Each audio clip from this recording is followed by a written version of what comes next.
With the UFC returning this weekend, this was pretty much my last opportunity to make some like year-long predictions before the actual UFC schedule kicks off this year. So I wanted to make some predictions on what the pound-for-pound top 15 is going to look like at the end of the year. Obviously, there's going to be a lot of changes, probably some new champions, and I do want to throw it out there. This is not what I personally think I would have the pound for pound rankings looking like.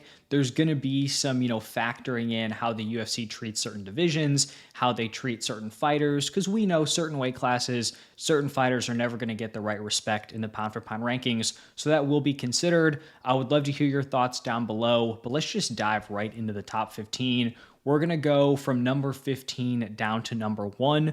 So starting off in the number 15 spot, it's way tougher to project these dudes outside the top 10, specifically the non-champions, just because so much is up in the air. Are these guys going to end the year on wins? Are they going to end the years, coming off of a championship loss, which maybe knocks them out of the top 15? But at number 15, I'm going to go with Shavkat Rakhmonov. And I just think this is a really interesting spot where at welterweight, there are so many potential contenders out there.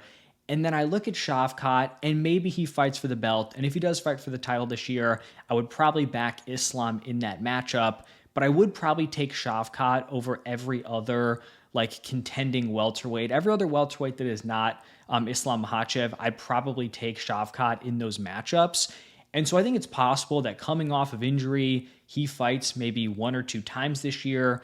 There's no guarantee he actually gets a title shot. And so he could pick up 1 or 2 wins, end the year as the number 1 contender at welterweight, and kind of secure this spot. Maybe it's also possible he gets an early title shot, has a competitive fight, is able to pick up another win, and is still, held in high regard heading into next year. At number 14, I assume this is going to be controversial. I'm going to go with Alexandre Pantoja.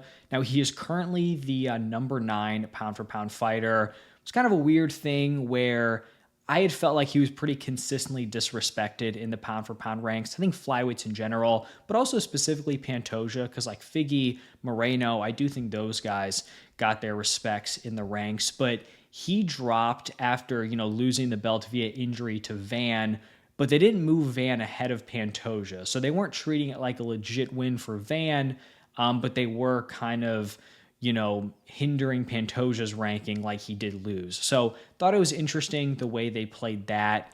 My overall take here, and I did a video a couple of days ago, predicting every champion at the end of the year.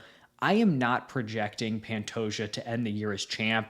He's going to turn 36 years old. That might not seem crazy, but at flyweight, that is a pretty old number there. There's a lot of killers that are kind of in the mix here in this weight class with Van, Taira, Kopp, Horiguchi. And I also think he's probably going to return within the first third of this year. He didn't need surgery. He's already back training. Pantoja historically has been very active. So I think it's possible he gets 3 fights in this year. And I just don't see him, if it's 3 championship fights, I just think that's a tough ask with him at this age, with this level of competition. But I still think he's very competitive with every top flyweight. And if he had 1 or 2 title wins this year, I wouldn't be shocked.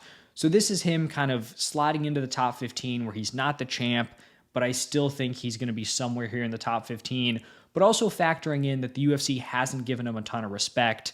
And if he's not the champion and that's not really pushing him up the rankings, I do think he should slip, or potentially will slip, whether that's fair or not. At number 13, also maybe controversial, I'm going to go with Alexander Volkanovski. In that same video talking about the title pictures and who I'm projecting to be champion, I talked about flyweight and featherweight kind of being the most wide open weight classes.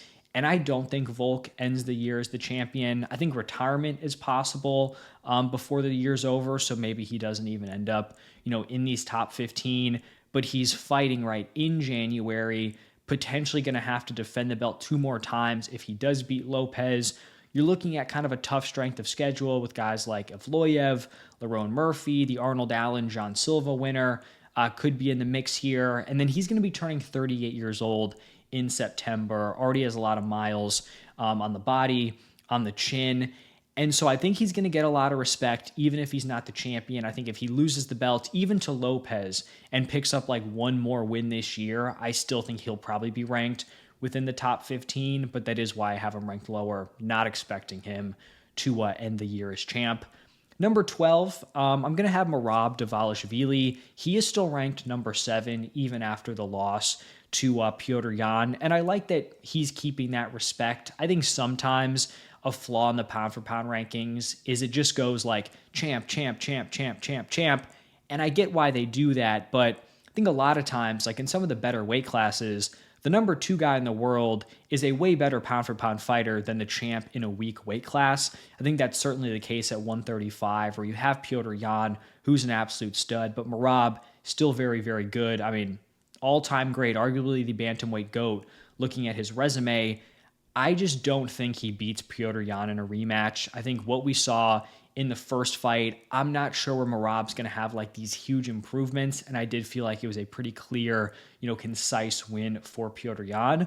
But I also think that Merab can beat pretty much every other top contender. Maybe Umar's a question at this point, where Merab just took a lot of damage. Umar kind of still entering his prime, quickly improving. The first fight was very competitive. I'm not even saying I would pick Umar over Merab in a rematch. I actually don't think that fight is super likely because I don't think they're going to try to kill off Umar before another title fight. But if I had to like kind of project how this year goes for Merab, I think he loses a rematch to Yan. And then I think he picks up a fairly high-level win, maybe a second high-level win. And so he's kind of just viewed as a guy who's like the second or maybe third best guy in a very strong weight class. So he comes in here at number 12. I'm going to combine these next 2 names because they're in the same weight class. And I do think there's like just some overlap here. So Max Holloway is going to be my number 11. And then Arman Tsarukyan is going to be my number 10. And 155 right now, I just think it's so tough to predict, in part because I just hate the way the UFC has kind of, match made for this weight class, where there's a lot of big names, a lot of guys who could be in contention, for the pound for pound rankings. You have, Max Holloway, Arman Tsarukyan, Ilia Topuria, you have Charles Oliveira out there. I think all 4 of those guys, I think those are the 4 best guys in the weight class. However, you currently have an interim title going down in, 2 days at the time that I'm recording this, between Paddy Pimblett and Justin Gaethje. I've talked about this. I don't think this should be the interim fight. I think it's pretty embarrassing that this is for the interim when I think Holloway, Arman, Oliveira, all more deserving of that opportunity. But you're in this weird spot where Holloway has a tough fight against Charles Oliveira. This is pretty much like the Holloway or Oliveira spot. Like whoever wins that fight, this is where I'd have them slotting in or predicting for the end of the year pound for pound ranks. I slightly lean Holloway in that matchup. But then you're just kind of looking at how this year is going to play out. We don't know when Ilia is going to return. You'd assume he's taking on the winner of Paddy and Gaethje. And so is Holloway fighting for the title this year? Because I don't think he beats Ilia. But if he doesn't get that opportunity, then I think he'd still remain strong in the rankings, like he's currently number 10. And then now we can bring Arman into the mix here, where I think he's certainly deserving of a title shot. I think he's pretty clearly the toughest test for Ilia at 155. He's on a 5-fight win streak. Arguably should be much longer, if you think he beat Gamrot, which I do think he did. And he's currently ranked number 15. But the UFC is clearly not high on him. They don't want him to fight for the title. They're going to do him no favors. And so I think we're in this really weird spot where if the Paddy Gaethje winner is taking on Ilia next, who knows when that happens? Is it even going to be in the first half of this year? If it's not, it's possible that, undisputed title only gets defended one time this year. And then if that is the case, is the UFC actually going to make like a Max Holloway, Arman Tsarukyan fight? It seems like something they probably wouldn't want to do because it seems like they might want to protect Max Holloway a little bit, and Arman, they might not want to give him a huge opportunity. And so I think it's possible that Holloway and Arman don't have to fight each other this year. Neither of them even get a shot at Ilia, have a potential loss on their resume, and they can both end the year with a lot of respect in the pound-for-pound rankings. I did just give Arman the edge because I truly believe he's the second best guy in this weight class behind Ilia, and so I think it's less likely he loses this year compared to Max Holloway.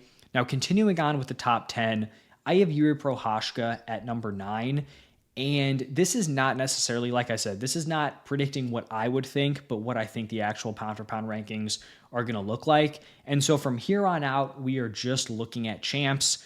Typically, right, if you have the belt, you're going to get vaulted into the top 10 automatically. And that's kind of what I'm thinking here with Jiri, where I believe Pereira is going to move up before the year is over. And I don't think we're going to have Khamzat move up before the year is over. And so I think we're going to get a vacant light heavyweight title fight. I think Jiri is the shoe-in to, get that opportunity, be in that matchup. I don't think they're going to give Magomed that opportunity, who I believe is Yuri's toughest test.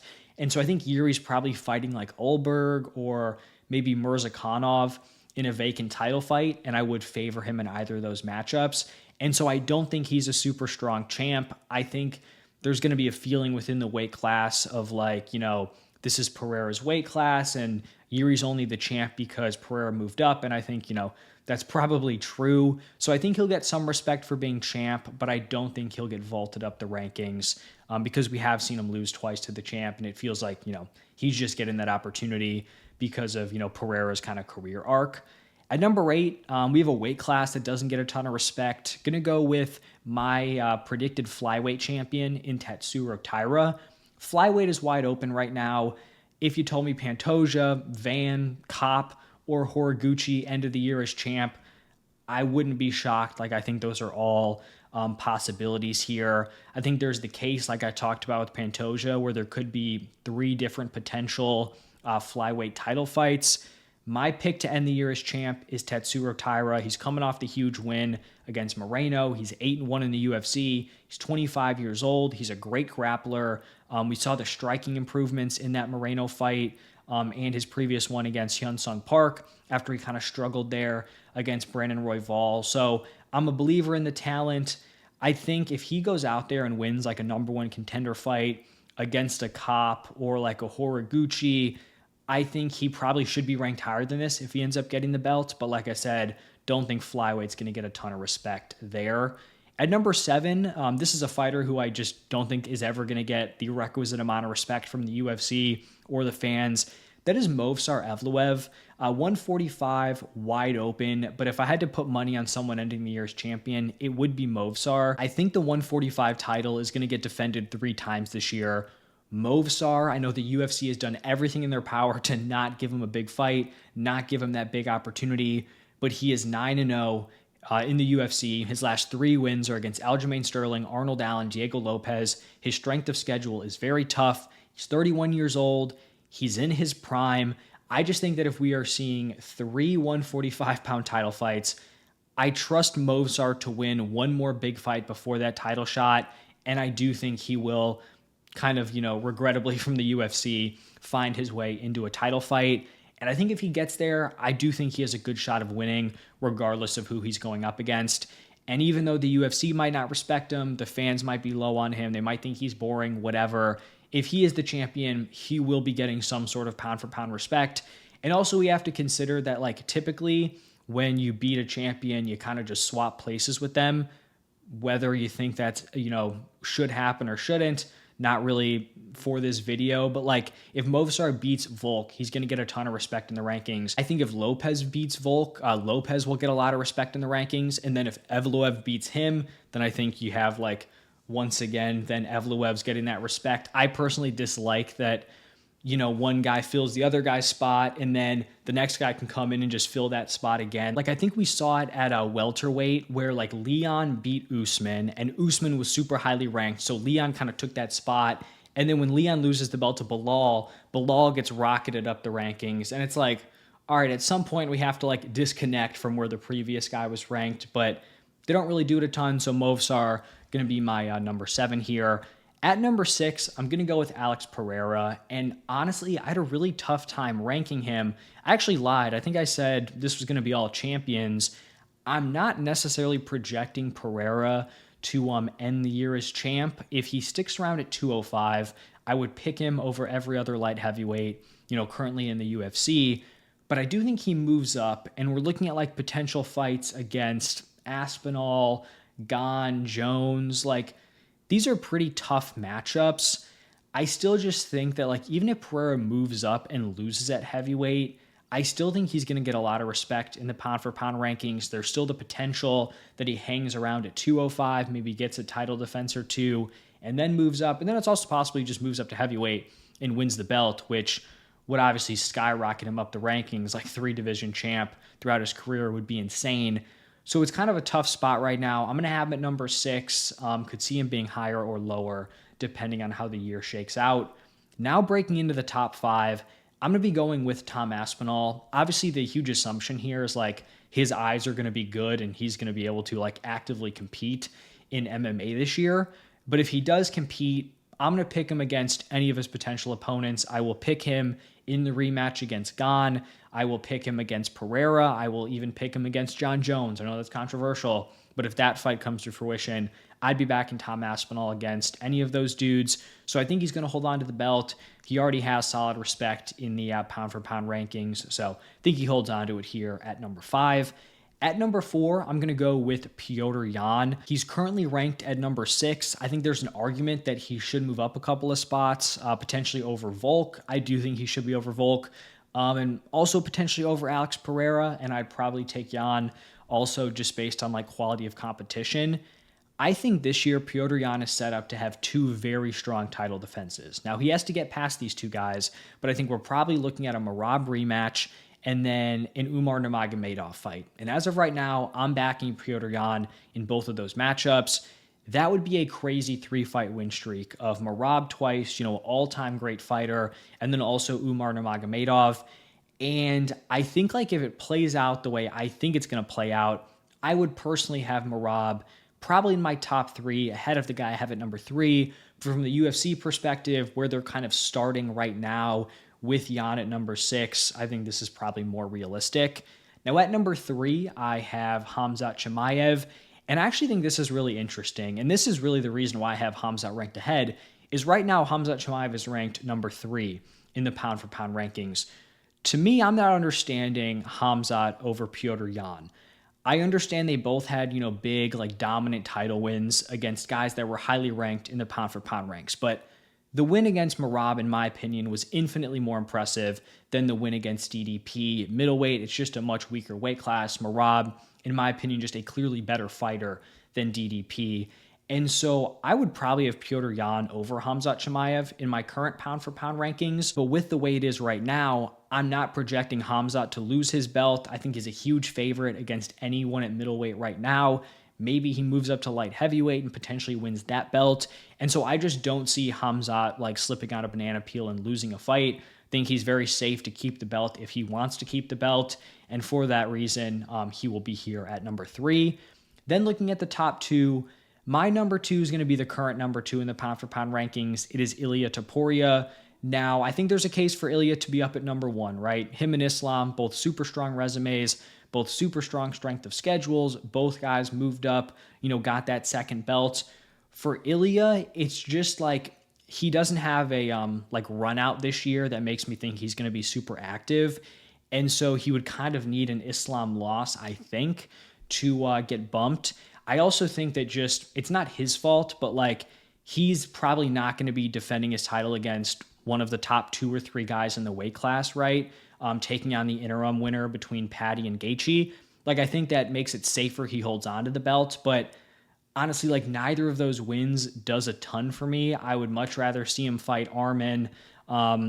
You can talk about Holloway, Oliveira, like he's already won those fights. That's fine. I don't really need to see it again. But the Arman one is the fight that I'm really interested in at 155. Whereas for Islam, I just think there are like fresher, more interesting matchups. And like maybe they make the Islam Usman fight, in which case I'll give more respect to Ilia's next title defense. But if it's like a Shavkat, even like an Ian Gary, I do think those are more interesting matchups for Islam Makhachev. So Ilia Topuria going to come in here at number 2.